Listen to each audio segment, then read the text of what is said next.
Jadi film ini tuh sangat-sangat membagongkan dan tidak ramah buat mata. Gimana tidak, karena 90% isinya adalah begituan. Meski bertema drakor, tapi lebih ya sudahlah. Film ini tuh berjudul Friend's Mother yang dirilis pada tahun 2018 yang lalu. Dan ceritanya adalah seorang pemuda bernama Ji-young tinggal bersama ibunya di rumah yang cukup besar.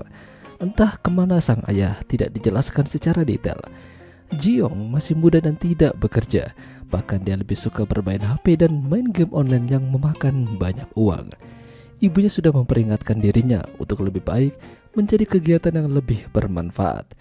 Apalagi di masa liburan ini seharusnya banyak yang ia bisa kerjakan. Selain game, Ji-young juga tertarik dengan Bitcoin.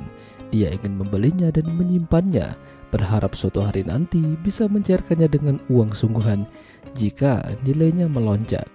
Selain itu, Ji-young memiliki teman bernama Jae-sok. Mereka sering nongkrong di salah satu kafe, bicarain tentang Bitcoin dan teman-temannya.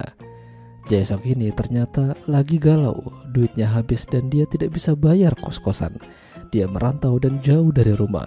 Jadi Ji-young menawarkan bantuan untuk tinggal di rumahnya untuk sementara. Apalagi dia hanya berdua saja. Ibunya Ji-young juga tidak keberatan dengan hal tersebut. Yang penting Jae-sok bisa menjaga sikap. Keesokan harinya, Ji-young dan ibunya pergi keluar.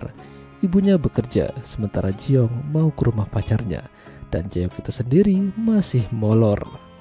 Begitu dia bangun, dia ketemu sama wanita yang katanya adalah tetangga Ji-young atau teman dari ibunya Ji-young. Namanya adalah Jimin. Dia sering kesana bahkan sesuka hati aja karena dia dan ibunya Ji-young udah seperti keluarga. Hingga malam pun tiba, ibunya Ji-young pulang duluan dan hanya melihat Jae-sok di sana. Sementara Ji-young ternyata masih di rumah kekasihnya dan ya begituan. Jadi pada akhirnya ibunya Ji-young mengajak Jae-sok untuk makan duluan saja karena kalau menunggu Ji-young bakalan dingin makanan mereka. Di sini mereka ngobrol-ngobrol tentang keseharian Jae-sok hingga pada akhirnya mereka larut akan obrolan dan terjadilah sesuatu yang membagongkan. Menang banyak. Keberuntungan Jae-sok tidak hanya sampai di situ. Keesokan harinya ketika dia mau jalan, dia dicegat sama Jimin. Katanya disuruh bantu buat perbaikin lampu. Namun kala itu terjadi kecelakaan kecil. Jae-sok terpeleset dan rudalnya mengenai gagang kursi pijakan. Jimin berusaha mengeceknya dan merawatnya, tapi yang terjadi malah begituan. Menang banyak lagi. Ya, emak-emak ini memang pada dasarnya masih pengen sama yang muda-muda. Bahkan mereka membicarakan hal tersebut. Mereka tidak jujur kalau pernah main dengan orang yang sama. Pokoknya, selama Jae-sok berada di sana, keberuntungan terus menghampirinya. Malam itu, Ji-young tidak pulang ke rumah. Jadi lagi-lagi Jae-sok, ya begitulah. Suatu hari Ji-young pulang dan ingin buang air. Namun ternyata di dalamnya ada Jimin. Tapi Jimin malah menarik Ji-young dan begitu lagi.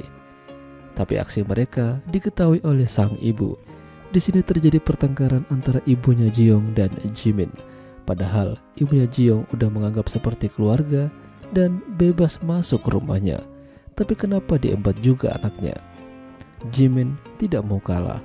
Dia juga menuduh kalau ibunya Ji-young beraksi dengan Jae-sok. Keadaan makin runyam. Jae-sok dan Ji-young diusir dari rumah gara-gara ibunya kesal. Alhasil mereka tinggal sementara di rumah pacarnya Ji-young dan akhirnya film selesai. Ya, itulah tadi alur cerita film Friend's Mother. Jika kalian suka dengan video ini, jangan lupa untuk tinggalkan like dan sampai jumpa lagi.